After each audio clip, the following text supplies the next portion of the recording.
అందరికీ నమస్కారం. వాగ్దేవి సరస్వతి ఛానల్కి స్వాగతం. నేను విశాలక్ష్మి సిస్ట. ఓ కొత్త రకం ఆసరా అంటే ఏమిటో? అదో గేటెడ్ కమ్యూనిటీ, లోన అన్ని రిటైర్మెంట్ హోమ్స్.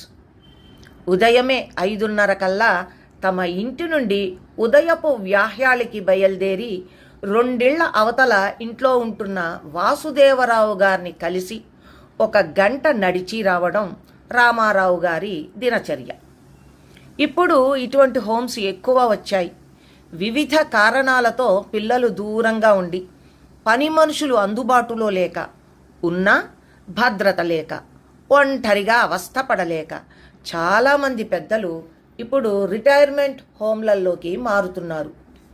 రిటైర్మెంట్ హోములు అన్నీ పక్కపక్కనే కాటేజెస్లా ఉంటాయి. ఇక్కడ స్వేచ్ఛగా గౌరవంగా తమింట్లో తాము ఉంటూనే అన్ని సౌకర్యాలు పొందవచ్చు. ఇక్కడ అందరివి సొంత ఇల్లే. సొంత ఇల్లు అయినప్పుడు ఎక్కడున్నా ఒక్కటే, పైగా భద్రత, సకల సౌకర్యాలు అందించే బాధ్యత కొన్ని సంస్థలు తీసుకుంటాయి. సకల సౌకర్యాలతో వృద్ధ శ్రీమంతుల ఇళ్ళు ఇవి. ఎన్ఆర్ఐ పిల్లలు తమ తల్లిదండ్రులకు కొనిపెట్టిన ఇళ్ళు కూడా.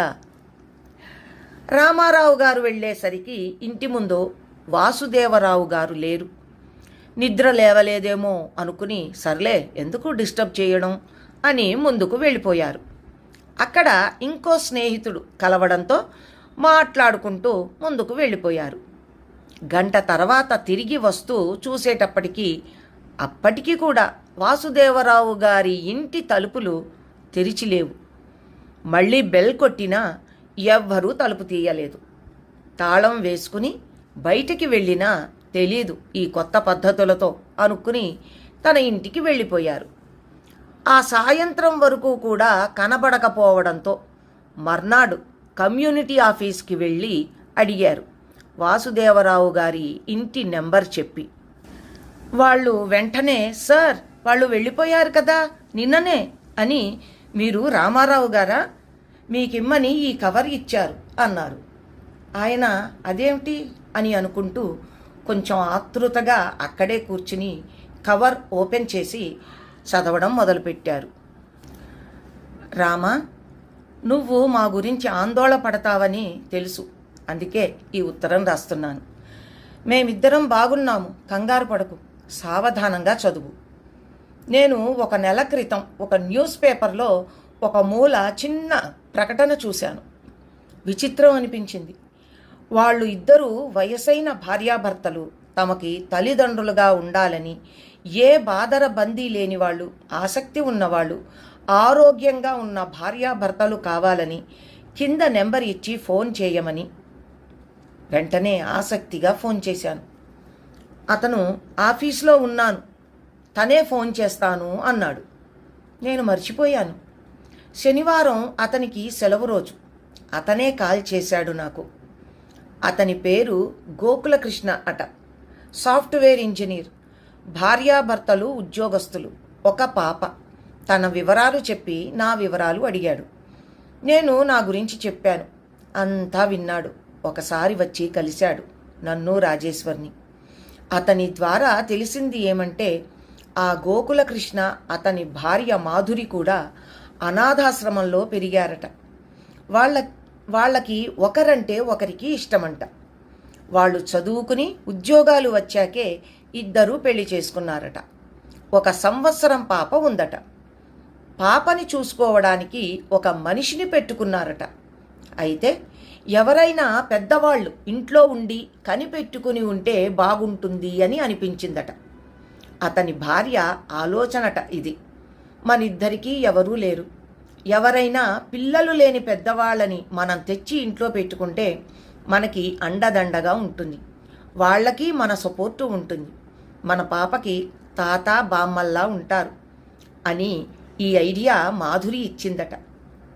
అతనికి నచ్చి ఈ ప్రకటన ఇచ్చాడట. కానీ మాకు పిల్లలున్నారు కదా అని సందేహం వ్యక్తపరిచాను. మేము మా పరిస్థితి చెప్పాం. మా పిల్లలు ఒప్పుకోరేమో, గొడవలవుతాయేమో అని భయపడ్డాడు. కానీ మేమిద్దరం నచ్చాము అని అన్నాడు. అది అతని కళ్ళల్లో కనపడింది. మేమిద్దరం ఎడ్యుకేటెడ్, జాబ్స్ చేశాం. మా ప్రాపకంలో వాళ్ళ పాప చక్కగా పెరుగుతుంది అన్న నమ్మకం కలిగింది అన్నాడు. నాకు అతని పద్ధతి, అతని ఆలోచన తీరు నచ్చింది. ఇక్కడ మేము ప్రశాంతంగా జీవిస్తున్నాము. ఒంటరితనం లేదు, దేనికి లోటు లేదు. కానీ మా బ్రతుక్కి కూడా ఒక అర్థం ఉండాలనిపించింది.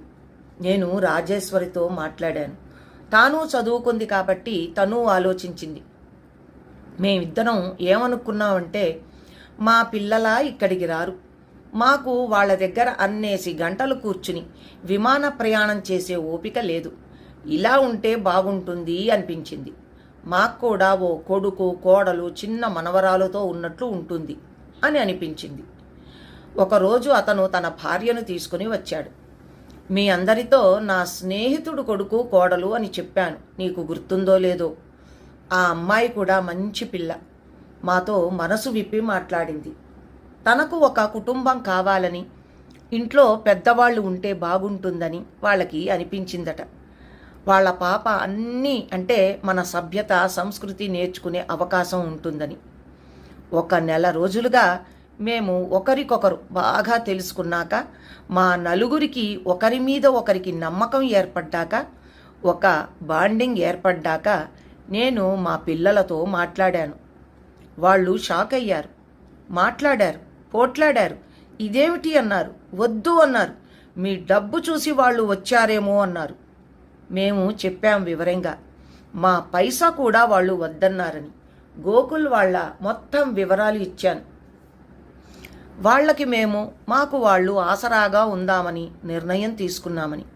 మాకు ఇప్పుడు కావలసినవి హంగులతో ఉన్న ఇల్లు, ఫర్నిచర్, సౌకర్యాలు కాదు, కొంచెం ప్రేమ, ఆప్యాయతలు ఇచ్చే మనుషులు కావాలని. గోకుల్, మాధురి ఇద్దరూ కూడా మీ బట్టలు తెచ్చుకోవాలంటే తెచ్చుకోండి, అవి కూడా తీసుకురాకపోయినా పర్వాలేదు అన్నారు. వాళ్ళది 3 బెడ్రూమ్ల ఫ్లాట్, గేటెడ్ కమ్యూనిటీలో ఉంది. పొందికైన ఇల్లు. రోజూ ప్రొద్దున్న ఒక నాని వచ్చి సాయంత్రం వాళ్ళొచ్చే వరకు పాపని చూసుకుంటుంది. మేము ఆ పాపకి తాత అమ్మమ్మలానో, తాత బామ్మలాగానో ప్రేమని ఇవ్వాలి. మాకు శ్రమ లేదు. మేము పిల్లలని ఒప్పించాం. చూద్దాం, మేము అడ్జస్ట్ అవుతామనే నమ్మకం ఉంది. అందుకని ఇక్కడ ఖాళీ చేస్తున్నామని లెటర్ ఇచ్చాం. మా ఇల్లు రెంట్కి ఇచ్చేటట్టు మాట్లాడాము. మా బట్టలు 2 సూట్ కేసుల్లో సర్దుకుని అతనితో కారులో పంపించాం.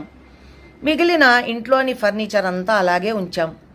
అందరికీ చెప్పకుండా వెళ్ళాము కావాలని. ఇవన్నీ అందరికీ తెలియడం ఎందుకు అని. వాళ్ళు కూడా వాళ్ళ సర్కిల్లో వాళ్ళ పేరెంట్స్గానే చెప్తామన్నారు మమ్మల్ని. మా అమ్మా నాన్నగారు అంటే మా అమ్మా నాన్నగారు అని గోకుల్, మాధురి పోట్లాడుకుంటుంటే నిజంగా మాకు ముచ్చటేసిందిరా రామా.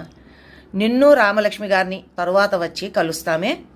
మీరు మా ఇంటికి వస్తూ ఉండొచ్చు, మనకి ఫోన్లు ఎలాగూ ఉన్నాయి. రామా, ఇద్దరం ఉండలేకపోతున్నాం. ఇది అందరి సమస్య అనుకో. చూద్దాం, ఈ దారి కొత్తగా ఉన్నా దేవుడే చూపించాడేమో. ఈ వయస్సులో మేము వాళ్ళకి ఉపయోగపడతామేమో, మాకు వాళ్ళు ఉపయోగపడతారేమో కాలమే నిర్ణయిస్తుంది. నువ్వే నాకు దగ్గర అయ్యావు కాబట్టి నీకు చెప్పడం నా బాధ్యత అనిపించింది. ఉంటాను, వాసుదేవరావు అని ఉంది. రామారావు గారు లేచి, వాళ్ళు ఈ వయస్సులో ఏది కావాలని వెళ్ళారో అది వాళ్ళకి పుష్కలంగా దొరకాలి దేవుడా అని మనసులో అనుకుని ఆ ఉత్తరం జేబులో పెట్టుకుని ముందుకు కదిలారు.